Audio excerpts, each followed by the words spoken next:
오늘 봉독한 본문을 보면 바울 사도는 내가 이 복음을 위하여 세우심을 입었다고 이렇게 얘기를 합니다. 그러니까 복음을 위하여 세우심을 입기 이전에 바울은 나는 바리새인이요 바리새인의 아들이었다고 사도행전 23장에서 말합니다. 그 얘기는 내 바리새인이 된 것은 내 아버지가 바리새인이었기 때문이고 내가 바리새인의 교훈을 따라서 철저하게 바리새 교육을 받은 바리새인이었다고 말을 합니다. 나는 8일 만에 바리새인을 아버지에 의해서 할례를 받았고, 그리고 나는 바리새인 아버지에 의해서 길리기아 다소에서 태어났지만은 예루살렘으로 유학을 가서 가말리엘 문화에서 율법의 엄한 교훈을 받아서 내가 율법의 의로도 흠이 없는 하나님의 사람이었음을 고백을 합니다. 이렇게 철저하게 율법에 의해서 교육된 바울 사도가 세상을 봤을 때 그때 아주 세상을 혼잡하게 하는 사람들이 있었는데 그게 바로 예수를 믿는 사람이었어요. 예수는 바울 사도가 봤을 때 십자가에 달려서 저주받아 죽은 한 청년에 불과했는데 그가 죽었다고 그러고 그가 죽은 지 사흘 만에 다시 살아났다고 그러는데, 다시 살아나신 그분이 50일 동안 그들 가운데 함께 있다. 감림산에서 500여 형제들이 지켜보는 가운데 하늘로 올려졌고 그 후에 성령을 받았다고 하더니 그들이 성령이라는 걸 받고 예수가 다시 살았다는 부활의 복음을 전하는데 그 부활의 복음을 추종하는 자들의 수가 어마어마했습니다. 이 사도행전 2장에 보면 이날의 신도의 수가 3,000이나 더했고 4장 4절에 보면 5,000이나 더했고, 그리고 예루살렘에만 믿는 자들이 수만이 되었다고 그럽니다. 유대교의 아주 큰 위협이라고 생각했습니다. 그래서 사울이 대책을 세웁니다. 저들이 저렇게 복음을 전하다가는 이 연병처럼 온 유대가 다 기독교로 그리스도인으로 변하고 말겠다고 생각이 들어서 그가 생각한 것이 법적으로 저들을 규제하는 방법이었습니다. 그래서 대제사장에게 저들을 체포하고 저들을 위협을 가할 수 있는 공문을 받아가지고 다메섹을 갔는데 그만 다메섹에서 하늘이 열리고 부활하신 그리스도를 만나게 됩니다. 그래서 자기가 보기에 예수는 십자가에 비참하게 저주받아 죽은 이 유대의 청년으로 알았는데 그분이 보호자 우편에 계신 거야. 야, 그럼 이게 뭐냐? 그래서 사흘 동안 먹지도 않고 마시지도 않고 자기 머릿속에 들어있는 율법에 의해요, 그리고 선지자의 글을 총동원해서 이거를 해석해내고 마침내 자기가 이 모세가 얘기했던 나 같은 선지자 하나를 세우리라 하셨던 분이 바로 예수였구나. 그분이 정말 하나님의 아들이었고 그분이 나무에 달려 저주받아 죽은 것은 맞지만은 그분이 저주를 받아 죽은 것은 온 인류를 위한 대속의 죽음이었고 그를 믿는 자들마다 속량받고 구원을 얻는 것을 깨닫게 됩니다. 그리고 하나님 앞에 회개합니다. 그때는 내가 믿지 아니할 때 알지 못하고 한 것입니다. 하나님 앞에 회개했는데 하나님께서 긍휼을 그에게 베푸셨다고 이렇게 말합니다. 긍휼을 입은 바울 사도는 나를 충성되이 여겨 내게 직분을 맡기셨는데 내가 이 복음을 위하여 오늘 이 선포자와 사도와 교사로 세우심을 입게 됐다고 얘기를 합니다. 우리가 제가 마지막으로 사도에 대해서 말을 했습니다. 오늘은 반포자로 세우심을 입은 것을 말하려고 합니다. 이 반포라는 말은 어떤 의미냐 하면은, 이 반포라고 하는 것은 에스더서를 보게 되면 그 사례가 나오는데, 이 아하수에로라고 하는 왕이 함무다다의 아들 하만에게 자기 가락지에 낀 어인을 빼가지고 그거를 이 함무다다의 아들 하만에게 주면서 이렇게 말합니다. 네 소견에 좋은 대로 행하라 그랬는데, 그게 내용이 뭐냐면, 네가 조서를 쓰고 거기다가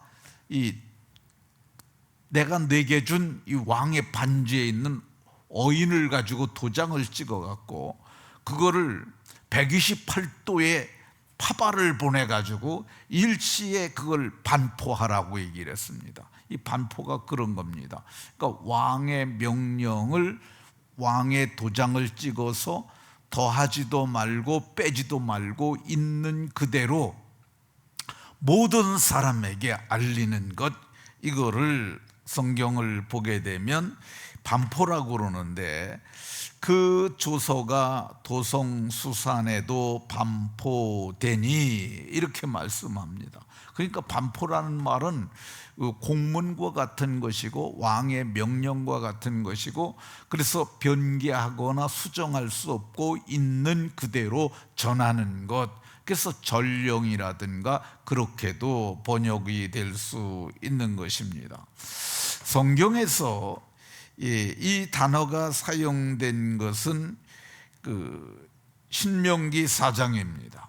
모세가 이스라엘 백성들에게 말을 합니다. 여호와께서 그의 언약을 너희에게 반포하시고 너희에게 지키라 명령하셨으니 곧 십계명이며 두 돌판에 친히 쓰신 것이라, 이렇게 말씀합니다. 그러니까 십계명을 모세가 생각해낸 게 아니잖아요.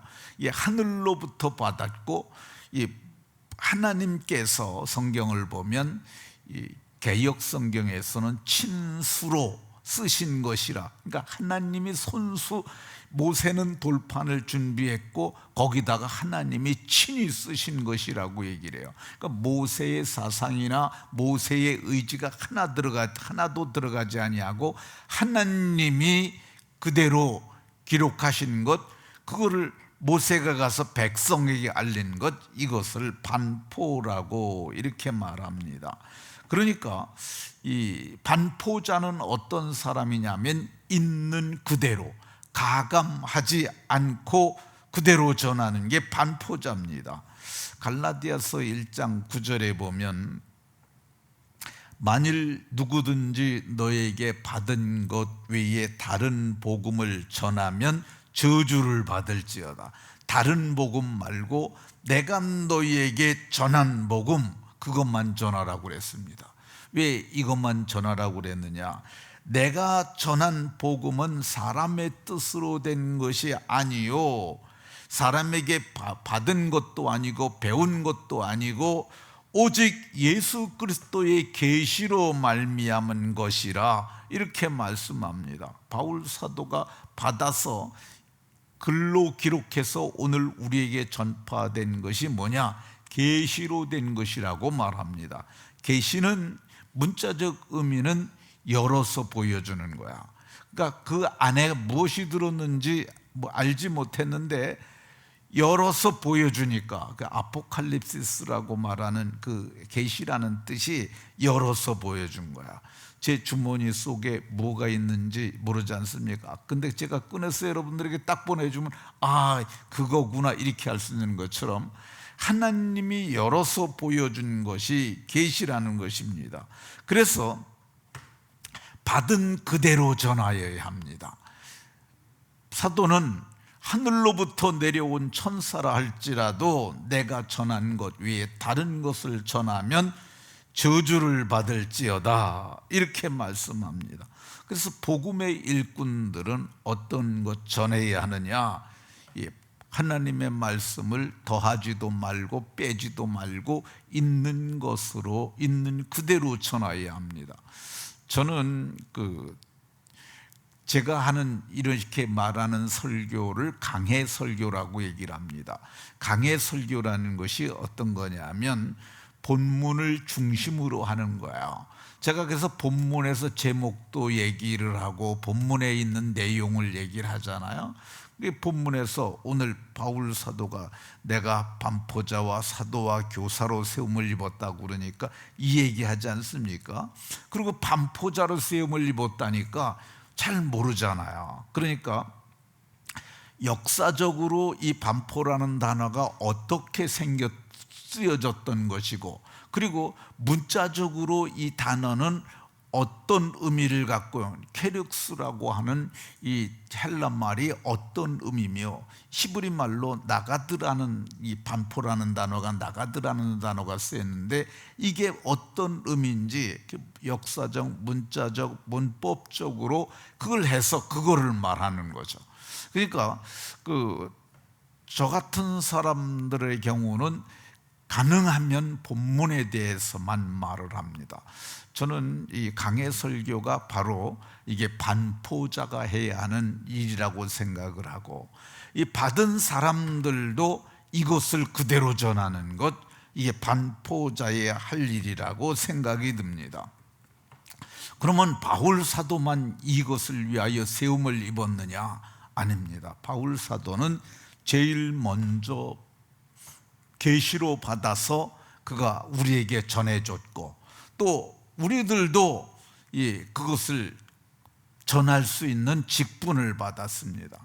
그런데 능력의 차이가 있습니다. 바울 사도는 참으로 많은 학문을 가진 사람이었고 역량이 큰 사람이었고 큰 믿음의 사람이었지만, 그러나 우리는 능력도 적고 사역도 좀 적습니다. 그렇지만은 다행인 건 뭐냐?